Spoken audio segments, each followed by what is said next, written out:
दीर्घकालीन सोच, शिक्षित, स्वास्थ्य, व्यावसायिक सहर, उत्थानशील र समृद्ध मन्थली नगर। नमस्कार, रेडियो कार्यक्रम हाम्रो मन्थलीमा स्वागत छ। म मिलन विक अनि म कविता आले मगर। रेडियो कार्यक्रम हाम्रो मन्थली नगरपालिकाको समन्वय र सहकार्यमा तयार पारिएको हो। यो कार्यक्रममा हामी मन्थली नगरपालिकाले गरेका काम, नगरपालिकाका गतिविधि, भावी योजना, नगरका चुनौती, जनताको गुनासा, जिज्ञासा, समाधानका उपाय र नगरको समग्र क्षेत्रलाई नजिकबाट निहाल्नेछौँ। रेडियो कार्यक्रम हाम्रो मन्थली नगरवासीलाई सुसूचित गराउने उद्देश्यले तपाईहरूमाझ प्रसारणमा छ। कार्यक्रम हाम्रो मन्थली जनसहारा मिडिया प्रालीद्वारा सञ्चालित रेडियो झन्कार 97.5 मेगाहर्ट्जले उत्पादन गर्दै आएको छ।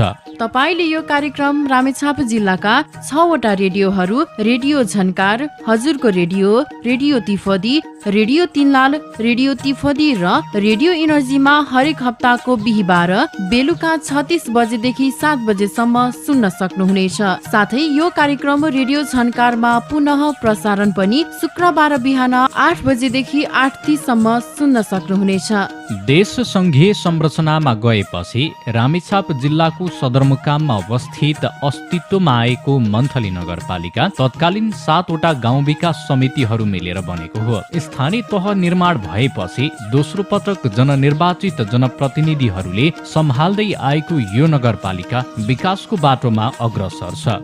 नगरपालिकाको सम्पूर्ण गतिविधिमा केन्द्रित कार्यक्रम हाम्रो मन्थलीको आजको अङ्कमा हामीले नगरपालिकाको एक हप्ता भित्रको गतिविधि, मन्थली नगरपालिका वडा नम्बर 6 भलुवाजोरका वडाध्यक्ष अशोक तामाङसँग कुराकानी र त्यहाँका स्थानीयहरूसँग वडाले गर्दै आएको काम र काम प्रतिको धारणा, सुझावहरू प्रस्तुत गर्नेछौँ। कार्यक्रममा अब लागौ नगरको गतिविधितर्फ।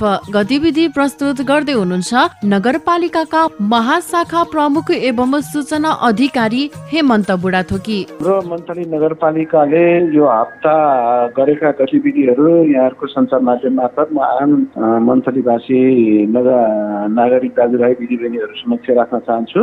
मूलत विशेष गरी यो हप्ता पनि हाम्रो यो आर्थिक वर्षको सुरुवातकै महिना भएको कारणले हामी यो कार्यक्रम कार्यान्वयनको कार्ययोजना बनाउने सन्दर्भमै हामी लागिरहेका छौँ। हाम्रा सबै शाखा उपशाखाहरू त्यसमा केन्द्रित भएको छ, छलफल भइरहेको छ। यो वर्षभरि यो कार्यक्रमलाई, यो वर्षका कार्यक्रमलाई कसरी फलदायी बनाउने, कसरी व्यवस्थित बनाउने, कसरी प्रभावकारी बनाउने भन्ने सन्दर्भमै हाम्रो ध्यान केन्द्रित भएको हुनाले हामी त्यसतर्फ लागिरहेका छौँ र धेरै शाखाहरू बनाइसकेको पनि छ, धेरैको बाँकी पनि छ। सँगै आजै मात्रै पनि हामीले अब कार्यालय कर्मचारीहरूको बैठकको आयोजना गरेका छौँ। यसैको सन्दर्भमा पनि हामी छलफल गर्दैछौँ। प्लस हामीले भोलि चाहिँ कार्यपालिकाको बैठक राखेका छौँ। कार्यपालिकाको बैठकमा पनि यो आगामी वर्ष सञ्चालन यो वर्ष सञ्चालन हुने कार्यक्रमहरूको बारेमै चाहिँ हामी अलिक घनीभूत रूपमा छलफल गराएर लिएर जाने गरी हामीले हाम्रो कार्यक्रमहरू राखेका छौँ। यसका अतिरिक्त हाम्रो स्वास्थ्य शाखाबाट केही महत्त्वपूर्ण कार्यक्रमहरू भएको छ। विशेष गरी यो हप्ता हाम्रो यो कोभिड विरुद्धको खोप अभियान पनि चलायो मन्थली अस्पतालबाट, जहाँ चाहिँ हाम्रो 113 जना नागरिकले खोप लाउनु भएको छ। अहिलेको सन्दर्भमा यो कोभिडको असर र प्रभावबाट बच्नको लागि यो कोभिड विरुद्धको खोप चाहिँ हामीले लगाउनु पर्ने रहेछ। अहिले पनि म यो रेडियोका कार्यक्रम मार्फत सम्पूर्ण आम नागरिकहरूलाई यो खोप चाहिँ कतै पनि लाउन छुटेको छ, अझै पनि बाँकी हुनुहुन्छ भने सम्पर्क गरेर लगाउनु होला। यसले चाहिँ हाम्रो जीवन रक्षा पनि गर्ने रहेछ। यसतर्फ पनि म यहाँहरूलाई यो सञ्चार माध्यम मार्फत एउटा सन्देश दिन चाहन्छु। यसको अतिरिक्त यो स्तनपान सप्ताह यही हप्ता यो 16 देखि 24 सम्म चाहिँ मनाइरहेको स्थिति छ। यसमा विशेष गरी हाम्रो एफएम मार्फत प्रसारण भइरहेछ। फ्ल्यास ब्यानर बजार स्वास्थ्य संस्थामा डिस्प्ले गरिरहेछौँ। स्तनपायी आमाहरूसँग अन्तर्क्रिया जस्ता कार्यक्रमहरू आजै मात्रै पनि मन्थली अस्पतालमा यो अन्तर्क्रिया कार्यक्रम सम्पन्न भएको छ। यसको अलावा अब यो हामीले 12 वर्षभन्दा माथिका नागरिकहरूको लागि कोभिड विरुद्धका खोपहरू पहिलो दोस्रो र बुस्टर कार्यक्रमहरू चलाए पनि हामीले अहिले यो 5 देखि 11 वर्ष उमेरसम्मका बालबालिकालाई पनि अब यो कोभिड विरुद्धको खोप यो फाइजर खोप चाहिँ लगाउनु पर्ने स्थिति छ र यो फाइजर खोपको लगाउने सम्बन्धी तालिम यो स्वास्थ्य कर्मीहरूको लागि चाहिँ 16 गतेदेखि 24 गतेसम्म यहाँ मन्थलीमा हामीले सिफ्टमा चाहिँ स्वास्थ्य कर्मीहरू बोलाएर यो 59 जना मान्छे व्यक्तिहरूलाई चाहिँ यो तालिमबाट हामीले चाहिँ दक्ष बनाउँदैछौँ खोप लगाउनको लागि र उहाँहरूले उहाँहरूको यो तालिम सकिसकेपछि हामी यो भाद्र 5 गतेदेखि 10 गतेसम्म चाहिँ सम्पूर्ण स्वास्थ्य संस्थाहरू मार्फत यो 5 वर्षदेखि 11 वर्षसम्मका बालबालिकाहरूलाई पनि यो फाइजर खोप चाहिँ पुर्याउने गरी मन्त्री नगरपालिकाले आफ्नो कार्यक्रमहरू तयार गरेको छ। यसै गरी यो सिएनजी सेवा सञ्चालन यो एकदमै जटिलतायुक्त यो शल्यक्रिया को क्रियाकलाप सञ्चालन गर्नको लागि यसमा अझ थप सुधार गरेर जानुपर्छ, यस्ता केही जटिलताहरू केही छन् कि भन्ने अभिप्रायले त्यहाँका स्टाफहरूसँग प्लस मन्त्री नगरपालिका र यो सिएनजी सेवा हेर्ने केन्द्रबाट पनि व्यक्तिहरूको बिचमा एउटा संयुक्त बैठक बसेको छ। यसको व्यवस्थापकीय पाटोमा अलिअलि सुधार गर्नको लागि यस पछाडि अहिले हाम्रो केही सुधार हुने हामीले अपेक्षा पनि गरेका छौँ र यो हप्ता विशेष गरी यिनै कार्यक्रमहरू सञ्चालन भएको छ। मन्त्री नगरपालिकाले चाहिँ भर्खरै यो सूत्र प्रणालीमा आफ्ना कार्यक्रमहरूलाई इन्ट्री गरिसकेको छ र अब हामी यहाँ तुरुन्तै यो चाहिँ एकजना किताबको रूपमा हामीले चाहिँ बाहिर ल्याएर आम नागरिक समक्ष पुर्याउने र यो चालु आगोको कार्यक्रमहरू अहिले समयमै सुरुवात गरेर समयमै सक्ने गरी व्यवस्थापन गर्ने गरी मन्त्री नगरपालिकाले आफ्नो क्रियाकलापहरू अगाडि बढाएको छ। नगरपालिकाको एक हप्ता भरिको गतिविधि सुनेपछि अब लागौं अध्यक्षसँगको कुराकानीतर्फ। आज हामीले वडा नम्बर 6 भलुवाजोरका अध्यक्ष अशोक तामाङसँग स्थानीय तह निर्वाचनमा निर्वाचित भएर आएपछि उहाँले गर्दै आएका काम, आगामी योजना, तत्कालीन अवस्था, वडामा चालु आर्थिक वर्षमा परेको बजेट, त्यसको कार्यान्वयनको अवस्था र चुनावी घोषणा पत्रमा आधारित रहेर हाम्रो मन्थलीमा कुराकानी गरेका छौं। सुनौ उहाँसँग गरिएको यो कुराकानी। कार्यक्रममा यहाँलाई स्वागत छ। धन्यवाद। विशेष गरी मन्थली नगरपालिकाको वडा नम्बर 6 भलुवाजोरमा गत वैशाख 30 गते निर्वाचित भएर आइसकेपछि यहाँ एउटा जनप्रतिनिधिको रूपमा काम गर्दै हुनुहुन्छ। के छ तत्कालीन अवस्था? सुरुमा चाहिँ यहाँको 6 नम्बर वडाको चाहिँ के समस्या छ भने मेन त यहाँको हुन त अहिले चाहिँ के छ भने स्वास्थ्य शिक्षा फोकस पोइन्ट हो। हजुर। त्यो हुनको लागि त्यहाँको चाहिँ जनता अहिले विस्थापित हुँदैछ। किन भन्दा खानेपानी बिना त अब स्वास्थ्य शिक्षा मात्रै भएर भएन होइन। हामीले त्यहाँ जनता राख्नको लागि मेन फोकस भनेको अहिले यो वर्ष चाहिँ हामीले खानेपानी को लागि चाहिँ एकदम उ गरेका छौँ। त्यही अनुसारले यो वर्ष शिक्षा र स्वास्थ्यमा बजेट छुट्याएको छैन। किन भन्दा हामीले खानेपानी मान्छे नै छैन त्यहाँ उ गरेर भने स्वास्थ्य र शिक्षाको लागि बजेट मात्रै छुट्याएर भएन। त्यहाँ मान्छे चाहिँ विस्थापित भएको छ, कसरी स्थापित गराउने भनेर चाहिँ हामीले चाहिँ अब खानेपानीमा जोड गरेका छौँ। खानेपानीमा प्राथमिकता दिनुभएको छ? हजुर।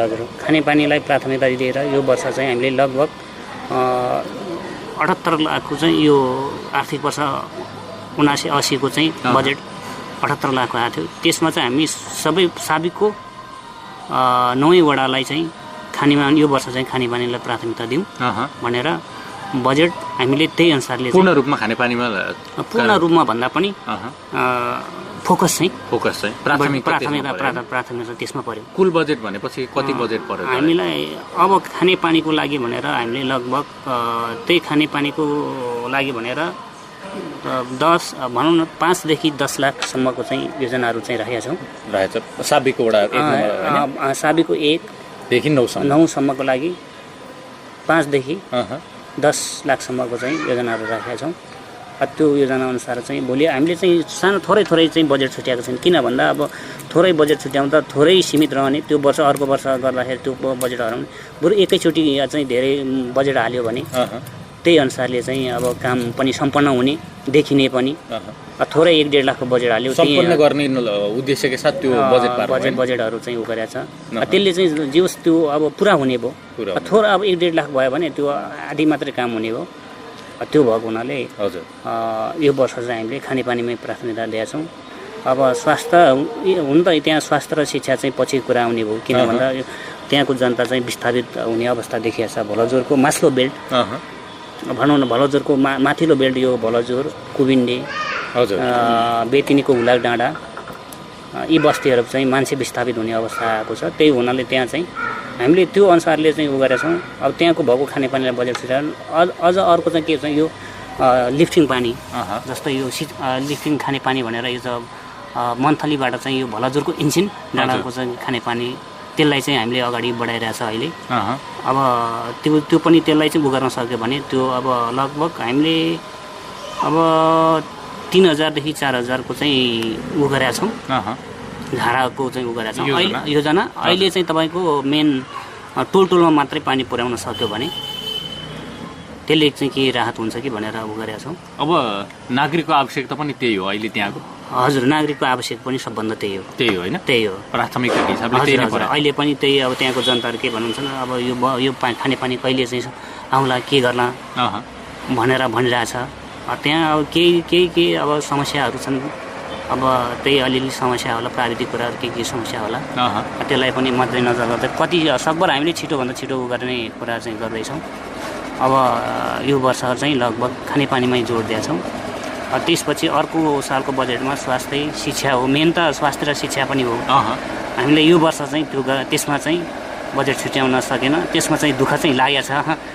के गर्ने त्यहाँको भौगोलिक अवस्थाले जे माग्यो त्यही गर्नुपर्ने अवस्था आएको। शिक्षालाई पनि प्राथमिकता दिनुपर्ने अवस्था छ नि त अहिले होइन। हजुर हजुर एससीको नतिजा आइसकेको अवस्था पनि छ होइन। विशेष गरी यो नगरपालिकाको वडा नम्बर 6 अलिकति दूरीको हिसाबले तपाईँहरू अलिकति भौगोलिक रूपमा अलि विकट रूपमा हेरिन्छ भलजोरलाई होइन। सडकहरू पूर्वाधारको हिसाबले अलिकति त्यहाँनिर विकास निर्माण गर्नको लागि अलि असहज नगरपालिकाको दृष्टिकोणबाट हामीले हेर्दै गर्दाखेरि त्यो देखिन्छ। विशेष गरी यहाँले अबको त्यहाँको चौतर्फी विकास गर्नुपर्ने छ। यो 5 वर्षको अवधिभित्र जिम्मेवारी लिनुभएको छ। कसरी योजनाहरू के छन् अब त्यहाँ कसरी स्तरोन्नति गर्ने त्यसलाई विकासको बाटोमा अगाडि बढाउनु पर्ने के योजना छन् तपाईँसँग? हामीले चाहिँ के गर्ने योजना गरेका छौँ भने सबभन्दा स्वास्थ्यको लागि के अरे शिक्षाको लागि त्यहाँ एकदम अहिलेको अवस्था भर्खर यसरी आउँदा पनि त्यहाँ एकदम विद्यार्थी एउटा मात्रै विद्यालय छ मावि भनेको हजुर हजुर कालिका मावि भलजोर भनेको। त्यहाँ चाहिँ के छ भने त्यहाँको समस्या भनेको त्यही अघि खानेपानी समस्या नभएपछि त्यहाँको सबै कुरामा पछि पर्यो। सबै तल झरिसकेको छ। यो कुरा यहाँ तल भनौँ न मन्थली 1 मा झरिसकेको छ। अब त्यहाँ जनसङ्ख्या पनि कम भइसकेको छ किनभने त्यहाँ खानेपानीको समस्या छ। अब जनसङ्ख्या नभएपछि विद्यार्थी छैन होइन विद्यार्थी छैन। त्यो भएको भने त्यहाँ एकदम न्यून विद्यार्थी पनि छन्। अब त्यसलाई कसरी बचाउने के गर्ने भन्ने हाम्रो चाहिँ अब यहाँ सलसल्लाह चाहिँ हुँदैछ। अब त्यसलाई चाहिँ कसरी अब उ गर्ने विद्यार्थी कहाँबाट के गर्ने हो। अब एउटा भलजोरमा एउटा मात्रै अब माविमा ठेक्छ कि भन्ने सोच थियो। अब त्यसलाई चाहिँ कसरी उ गर्ने भन्ने चाहिँ हामी अब सोच बनाउँदैछौँ सरसल्लाह गर्दैछौँ। सकभर त्यसलाई बचाउन सक्यो भने भोलि पनि राम्रो हुन्छ भनेर चाहिँ। सडक पूर्वाधारको हिसाबमा कस्तो छ? सडकको पूर्वाधारको पनि अहिलेसम्म चाहिँ अब भलजोरमा 6 नम्बरमा चाहिँ अब सडकलाई चाहिँ अब यता मेन सडक त उतातिर चाहिँ अब एउटा चाहिँ तपाईँको इन्डियन कन्स्ट्रक्सन कम्पनीले काम गर्दै त्यसले चाहिँ लथालिङ्गै बनाएको छ। अब त्यहाँ चाहिँ मैले चाहिँ पटक के गरेँ त्यो बाटोमा त्यहाँको जनताहरूलाई चाहिँ मेरो वडाभरि होइन हामीले त रामेछाप नगरपालिकाका वडा अध्यक्षसँग पनि सहकार्य गरेर ल यसरी चाहिँ गर्नु पर्यो त्यहाँ भन्नु पर्यो। ल यसरी चाहिँ सधैँ चाहिँ जनता चाहिँ धुलोमाथि नै कालोपत्री गर्न लागेको अवस्था पनि थियो नि त्यहाँ होइन। त्यो गर्न खोजेको थियो। हामीले चाहिँ पटक गर्दैछौँ होइन। त्यहाँ दबाब दिइरहेछ यस्तो तरिकाले भएन। अब कामलाई निरन्तर गर्नु पर्यो भनेर चाहिँ दबाब अहिले पनि दिइरहेछ। अब रामेछाप नगरपालिकासँग चाहिँ सहकार्य गरेर पनि ल यसलाई हामी सबै मिलेर चाहिँ यसलाई दबाब दिनु पर्यो काम गर्नु पर्यो। सधैँ धुलो र हिलोमा जनता खुवाएर मात्रै भएन भनेर हामीले चाहिँ बेलामा चाहिँ उहाँहरूसँग पनि सरसल्लाह गरेर दबाब दिइरहेछ।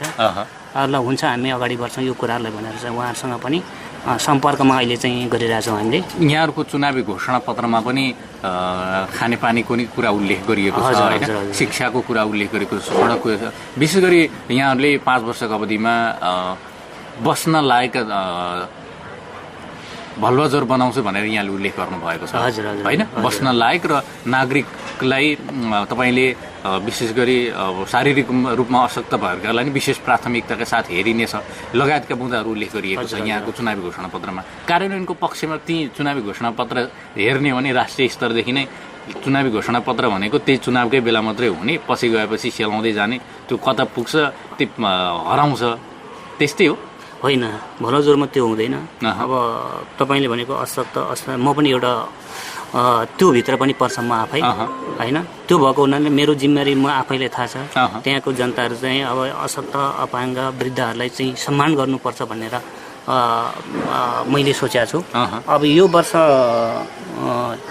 उहाँहरूलाई सम्मान गर्न नसके पनि अर्को वर्षको बजेटमा चाहिँ हामी वृद्धहरूलाई सम्मान गर्ने, अशक्तहरूलाई चाहिँ तपाईँको कसरी के हुन्छ, कसरी सहयोग गर्ने, हाम्रो चाहिँ अब मेरो चाहिँ लक्ष्य छ, वडाको लक्ष्य छ। उहाँहरूलाई त्यही अनुसारले सम्मान गर्छु। अब पहिलो वर्ष त भर्खर म अब जनप्रतिनिधि चाहिँ सबै कुरामा पुख्त भएन होला, त्यसमा चाहिँ कमजोरी हुनसक्छ, होइन? त्यही अनुसारको चाहिँ अब घोषणापत्र अनुसार पहिल्यै वर्ष त पुरा गर्न सकिँदैन, त्यसलाई क्रमिक रूपमा काम गर्ने अवसर पनि बेला पनि छ, होइन? तर थलानी त हुनु पर्यो नि ती कुरा। हजुर हजुर हजुर, त्यो भएको हुनाले हामीलाई बिस्तारै रूपमा अब 5 वर्षभित्र चाहिँ गर्दै जान्छौँ, के कति चाहिँ हामीले गर्न सक्छौँ। अब त्यसलाई चाहिँ अहिले निरन्तर चाहिँ दिन्छौँ, तर छोडिहाल्ने चाहिँ होइन, सुरुवात हुन्छ। सुरुवात हुन्छ। विशेष गरी त्यहाँको नागरिकहरूको अपेक्षा अहिले कस्तो पनि छ भने सरकारले सामाजिक सुरक्षा भत्ता लगायत अशक्त भत्ता, होइन, यी विभिन्न राज्यले प्रदान गर्ने सेवा सुविधा दिँदै आएको छ, त्यो प्राप्त गर्नको लागि पनि नागरिकलाई जनताले धेरै शास्ति खेप्दै आएको अवस्था पनि छ। यहीँ अब भलजोरमा विशेष गरी बजारको हिसाबमा हेर्ने भने त्यहीँको स्थानीय केही बजारहरू बाहेक ठुला त्यस्ता खालका बैङ्कहरू पुगिसकेको अवस्था छैन, होइन? पैसा निकाल्नको लागि आउनुपर्ने भनेको मन्थली बजार नै धाउनुपर्ने अवस्था छ अहिले पनि।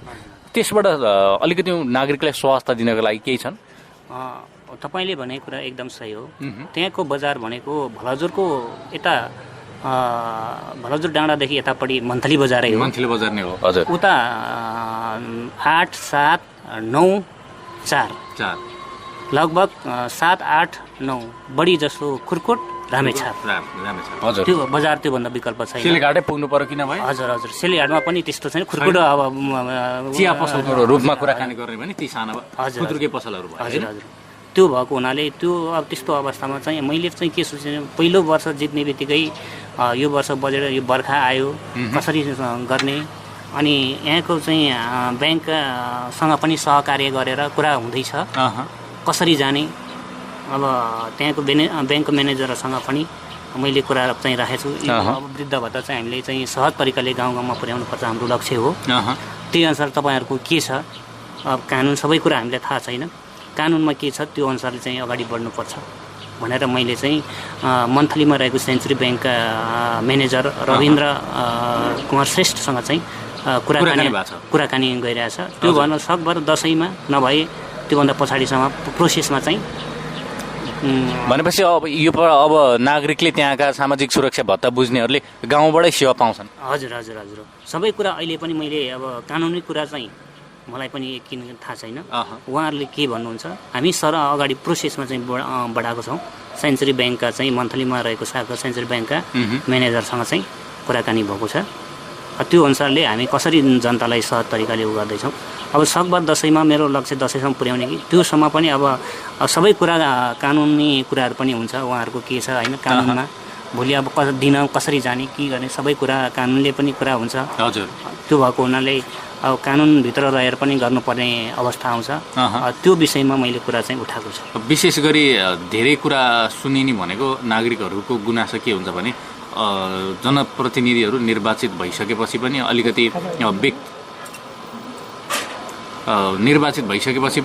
अलिकति कि पार्टीको भइदिने, होइन, पार्टीको निर्देशन अनुसार चल्ने, आम जनताको जनप्रतिनिधि चाहिँ पाउन सकेका छैनौँ अहिले पनि, पार्टीगत रूपमा हेरिदिने त्यस्तो खालको यो पार्टीबाट जितेको हुँदाखेरि अलिकति त्यो विचारबाट पनि सिद्धान्तबाट पनि प्रेरित हुँदाखेरि जनताले अझै पनि सङ्घीयता र स्थानीय तह भइसकेको अनुभूति गर्न पाएको छैनन् भन्ने गुनासो नि बेला बेला सुनिन्छ। के लाग्छ यहाँलाई? होइन, त्यो कतिपय ठाउँमा त्यो हुनसक्छ, नहुने होइन। कतिपय ठाउँहरूमा जनप्रतिनिधिले त्यो पनि गर्न सक्छ। भलाजोरको हिसाबमा म एउटा हिजोसम्म चुनावी अगाडि एउटा पार्टीको व्यक्ति हो। चुनाव जितेपछि म पार्टीको व्यक्ति होइन, म एउटा जनताको सेवक, जनप्रतिनिधि। हजुर, त्यो भएको हुनाले अब म जनताको सेवक गर्ने भएको हुनाले त्यो अनुभूति गर्न पाउँछन् भलुवाजोरका स्थानीयहरूले?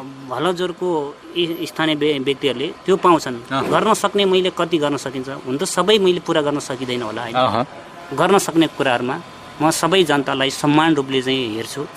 म चाहिँ फलाना पार्टी यो पार्टी त्यो पार्टी होइन कि म सबैलाई चाहिँ समान रूपले म एउटा जनप्रतिनिधि हैसियतले सबै जनता मेरो चाहिँ सम्मान हो भनेर चाहिँ म त्यो हिसाबले चाहिँ अहिले पनि म सबै त्यही कामहरू गर्छु। कसैलाई अप्ठ्यारो पर्छ भने मेरो घर चाहिँ तपाईँको भलजोरको उता अहिलेको साबिकको वडा कार्यालयदेखि लगभग यता 17 किलोमिटर उता 8 किलोमिटर भने 25 किलोमिटरको हिसाबले हुन्छ। त्यो कहिले काहीँ जनता सर तपाईँ यहाँ चाहिँ आइदिनु पऱ्यो भने कहिले मिटिङ हुन्छ वडामा पनि, वडामा आफ्नै गाउँ टोलमा चाहिँ मिटिङ हुँदा पनि मैले एकजनाको लागि भने कहिले काहीँ मन्थली सदरमुकाम नागरिकता बनाउनु पऱ्यो तपाईँ आइदिनु भयो भने एकजनालाई पनि बेला बेलामा त्यसरी आउने गरेको छु। अब कुनै जनप्रतिनिधि आज चाहिँ म मिटिङमा व्यस्त छु भनेर भन्छन्, तर मैले त्यो गरेको छैन। 1-2 जना मैले त्यस्तो कामहरू पनि गरेको छु भनेपछि त्यहाँका नागरिकले अनुभव गर्न पाउँछन् त्यस्तो कुरामा त चाहिँ पाउँछन् उहाँहरूले चाहिँ गर्न पाउँछन्। अलिकति जनप्रतिनिधिलाई अझ भन्नुपर्दाखेरि वडा अध्यक्षहरूलाई लाग्ने आरोप भनेको चाहिँ अलि आफन्त केन्द्रित हुन्छन् होइन। जस्तै अब वडा अध्यक्ष भनेको गाउँटोल घरमै परिवारसँग जोडिएको छिमेकीसँग जोडिएको हुन्छ होइन। त्यो हरेक कुरामा सेवा सुविधामा चाहिँ आफ्ना मान्छेलाई अलिकति नजिक पार्ने गरेको अलिक बढी पोषित हुने आफ्ना आफन्तहरू बढी छर छिमेक दाजुभाइ घर परिवार अलिक बढी पोषित हुने खालका त्यस्ता आरोप लाग्छन् होइन। अब खासै भन्ने भने त्यस्तो त अब मैले अहिलेसम्म अब यो अब पहिलो बजेट हुनाले अहिलेसम्म त्यो भएको छ। अहिलेसम्म त्यो अहिले मैले अनुभव तपाईँहरूले भोलि अब अर्को साल त भन्न सक्नुहुन्छ होइन। यो साल त पहिलो बजेट चाहिँ तपाईँको भर्खर विनियोजन गएको हुनाले त्यहाँको उपभोक्ता समिति गठन गर्न पाएको छैन, अब पाएको छैन। त्यसरी मैले अब त्यसरी तिनै कुराहरूमा अलिक बढी हजुर त्यो भएको हुनाले भर्खर बजेट गर्दैछु। अब त्यो भएको नै म अर्को सालमा यस्तै चाहिँ अब कार्यक्रम आयो भने अर्को सालको चाहिँ बजेटमा चाहिँ मैले कसरी गरेको थियो त्यो कुरा चाहिँ तपाईँहरूलाई चाहिँ पोख्न पाउँछन्। अहिले त भर्खर बजेट मात्रै छुट्याएको छ, अब त्यो अब त्यसलाई चाहिँ अब कार्यान्वयन गर्न पाएको छैन होइन। त्यतिखेरको समिति कसरी राखेको छ के राखेको छ होइन। त्यतिखेर चाहिँ अर्को सालको अब बजेट चाहिँ अब यस्तै कार्यक्रम चाहिँ अहिले त्यो अनुभव हुँदैन होइन। हजुर अहिले चाहिँ अब भनौँ भर्खर बजेट गरेको छ। त्यो नहोस् भने विशेष गरी जनप्रतिनिधिलाई लाग्ने आरोप भनेको अलिकति देशभरिमा भ्रष्टाचार बढेको पनि देखिन्छ होइन। भ्रष्टाचारको विषयमा यहाँको वडामा भोलिका दिनमा हामीले त्यस्तो अहिलेसम्म सुनेको छैन। आगामी दिनमा के रहन्छ? होइन आगामी दिनमा पनि हामी भ्रष्टाचारबाट चाहिँ अब चाहिँ मुक्त गराउने भनेको हाम्रो योजना हो। किन भन्दा अब तपाईँले पनि भोलि अहिलेसम्मको चाहिँ देशभरिको तपाईँले भन्नु देशभरिमा भ्रष्टाचार नै गरेको छ, तर मन्थली छ भलजोरले त्योबाट चाहिँ टाढै रहनुपर्छ होइन। जति चाहिँ अब योजनाहरू भएको छ त्यसको चाहिँ राम्रो काम गरेर देखाउनु पर्छ भन्ने चाहिँ अब उद्देश्यको साथ म अगाडि बढेको छु होइन। एउटा म चाहिँ एउटा पार्टीको भन्दा पनि एउटा चाहिँ समाजको कसरी चाहिँ समाजलाई चाहिँ अगाडि बढाउन भन्ने चाहिँ सोचमा चाहिँ गाउँलाई विकास गर्नेमा यहाँको ध्यान केन्द्रित छ। हजुर। हामी कार्यक्रमको अलि अन्तिममा पनि छौँ। तपाईँलाई भन्न मन लागेको केही छन् भने राख्न सक्नुहुन्छ? होइन तपाईँले चाहिँ यति चाहिँ कुरा गर्न दिनुभयो, त्यसमा तपाईँलाई चाहिँ फेरि रेडियो झन्कारलाई चाहिँ धेरै धेरै धन्यवाद दिन चाहन्छौँ। साथै फेरि अर्को साल पनि यसरी चाहिँ हामीसँग चाहिँ कुराकानी गर्न पाउन् होइन। त्यहाँको बारेमा पनि फेरि केही जानकारी दिन सकुन् अर्को साल चाहिँ।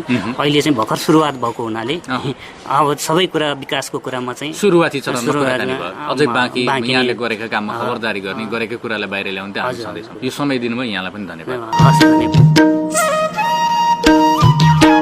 वडाध्यक्ष अशोक तामाङसँगको कुराकानीपछि के अध्यक्ष तामाङले भने जस्तै वडा नम्बर 6 भलुवाजोरको विकास र समृद्धिको लागि चालु आर्थिक वर्षमा त्यहाँका जनताले पनि त्यस्तै अपेक्षा गरेका छन् त? हामीले वडाले प्रदान गर्दै आएका सेवा र भलुवाजोरको विकासको लागि के गर्नुपर्छ भनेर त्यहाँका स्थानीय जनताहरूलाई सोधेका छौँ। सुनौ उनीहरूकै आवाजमा जस्ताको तस्तै।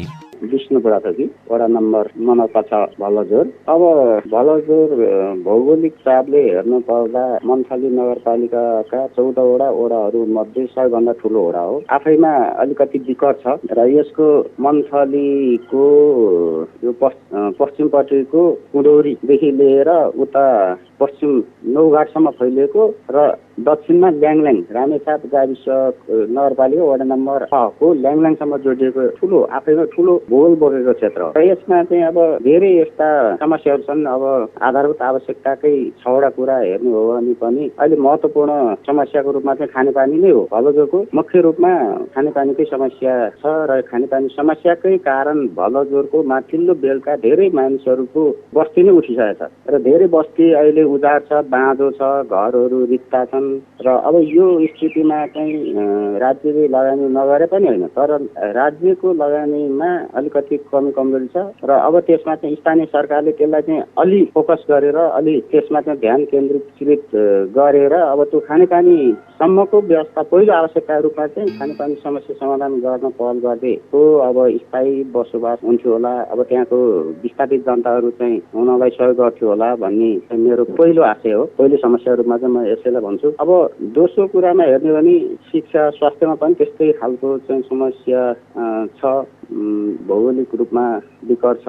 अब त्यसमा चाहिँ अब कता कता अरूको तुलनामा यो भूगोल पनि मन्थली नगरपालिकाको अलिक छुट्टो खालको रहेको हुनाले यहाँ अब नगरपालिकाकै पनि अलिकति पहुँच भन्दा बाहिर जस्तो लाग्छ मलाई। र यहाँ चाहिँ अब बाटोको समस्या छ। अब बर्खा लागेपछि 3 महिना चाहिँ बाटै चल्दैन। अहिले अब सेलेघाटबाट रामसा जाने बाटो अब खुर्कुट के अरे माथि हुलाकसम्म हाम्रो भलजोरकै बाटो हुन्छ। त्यसमा अहिले मान्छेहरू हिँड्न सक्ने अवस्था छैन। अब बाटो बन्दै गरेको अवस्था र अहिले चाहिँ रोकिएको अवस्था, विभिन्न कारणले रोकिएको छ र त्यहाँ चाहिँ अहिले यातायात साधन चलाउन हिँड्न पैदल हिँड्न समेत समस्या छ। त्यति भएर अब भलजोरको उसमा अब मन्थली के अरे कुडौरीदेखि हुलाकसम्म निस्किने यो बिचको बाटो पनि छ। त्यो चाहिँ अब कहिले पनि अब स्तरोन्नति हुन सकेन। ट्याप खोलिएको छ तर 3 महिना चाहिँ अब पानी पर्छ, फेरि अब त्यहाँ चाहिँ सामान्य अब बाइकसम्म हिँडाउन नसक्ने अवस्था छ। यता अब पूर्वपट्टिबाट ढुङ्गेश्वर हुँदै भलजोर जोडेको अर्को बाटो छ, त्यो पनि त्यस्तै अवस्थामा छ। अब त्यो स्तरोन्नतिको अभावको कारणले अब बाटोघाटोका समस्याहरू चाहिँ त्यस्ता खालका छन् र अब अन्य कुरामा पनि समस्याहरू छन्। अब कृषिको कुरा गर्ने हो भने पनि अब अहिलेसम्म अब मेरो नाम चाहिँ दीपक बिसिनके, मन्थली नपा छ। अहिलेको यहाँको मुख्य समस्या भनेको चाहिँ अब यस्तो बर्खायाममा सडकहरू अलि व्यवस्थित छैन। त्यसको कारणले गर्दा चाहिँ अब बिमारी परेको खण्डमा पनि तुरुन्त हस्पिटल लान अलिक गाह्रो छ। फर्स्ट प्रायोरिटी चाहिँ सडकमा दिएदेखि अलि राम्रो हुन्थ्यो। त्योभन्दा अरू त विकासका कामहरू त धेरै नै। अब मेरो ज्ञानको माझी हो। अब वडा नम्बर 6 नगरपालिका 6 कुनौरी बस्ती। हामीलाई चाहिँ विकास अलिकति चाहिएको हजुर, किनभनेदेखि हाम्रो समस्याको लागि चाहिँ खानेपानी र अलिकति सिँचाइको लागि अनि त्यहाँबाट यसो तटबन्ध यो खोलाको लागि तटबन्धको लागि हामीले चाहिँ अलिकति समस्या छ। त्यही हुनाले हाम्रो अहिले धेरै यो तल परियो माझी बस्तीमा अलिकति डरै भयो। हामीलाई पनि खोलाको पनि डर, कोसीको पनि डर भयो। अनि त्यही हुनाले अब कोसी छेउ नदी छेउमा बसेको माझी अलिकति डरै भयो। अब कोसी बढ्दैछ अनि त्यही हुनाले हामीलाई अलिकति गाह्रो पर्यो। त्यसको लागि चाहिँ अलिकति रोकथाम गर्दै दिनुहुन्थ्यो, अलिकति गर्दै हुन्थ्यो भन्ने हामीलाई आशा छ। मेरो नाम चाहिँ रामबहादुर बसेल। म अब मन्थली 6 हो, टोल चाहिँ डाँडाखर्क। अब मलाई चाहिँ अब अरू त सबै थोक त भनेको सबै नपुग्ला सर। अब यो बाटो हाम्रो आइरहेछ, अलिकति अब जति सकिन्छ त्यो पिच भइदिए राम्रो, नसक्दा पनि अलिकति सोलिङ भइ यहाँ बाटो अप्ठ्यारो बाटो छ। त्यो बाटोलाई पनि अलिकति मर्मत गर्न पाएदेखि धेरै राम्रो हुन्थ्यो। र अर्को कुरा सर, एउटा हाम्रो यो मन्थली नै हो, तर अहिले पहिले चाहिँ अब यो भलजोर भनिन्थ्यो, अहिले चाहिँ मन्थली नै भनिन्छ। खेतमा खाने के अरे खेतको अब सिँचाइ चाहिँ अलिक कम भएको, पानी कम भएको हुनाले यहाँलाई चाहिँ एउटा मिसिन, बत्तीवाला मिसिनबाट पानी तानेर खेतमा पानी लाउन पाए धेरै सहयोग हुन्थ्यो। मन्थली नगरपालिका वडा नम्बर 6 भलुवाजोरका स्थानीयहरूको वडाले गर्नुपर्ने कामप्रतिको धारणा, तत्कालको अवस्था र किसानहरूको गुनासो दुखेसो सुनेसँगै आज हामी कार्यक्रमको अन्त्यमा आइसकेका छौं। तपाईलाई आजको कार्यक्रम कस्तो लाग्यो? यो कार्यक्रमलाई अझै प्रभावकारी र नगरमुखी बनाउन के गर्नु पर्ला? सल्लाह, सुझाव र प्रतिक्रिया पठाउन सक्नुहुनेछ, जसको लागि हाम्रो टेलिफोन नम्बर 048 540 326 र 048 540 198 24 घण्टा खुल्ला रहनेछन्। साथै तपाईले यो कार्यक्रम सुनिरहेको रेडियो मार्फत पनि प्रतिक्रिया पठाउन सक्नुहुनेछ। हवस् त, अर्को हप्ता कार्यक्रममा यसै समयमा हाम्रो भेट हुने नै छ। त्यतिन्जेलसम्मको लागि कार्यक्रम उत्पादनमा सहयोग गर्ने सम्पूर्ण युनिटलाई धन्यवाद दिँदै सहकर्मी कविता आले मगरसँगै मिलन पनि बिदा हुन्छु। रेडियो सुन्दै गर्नुहोला। नमस्ते।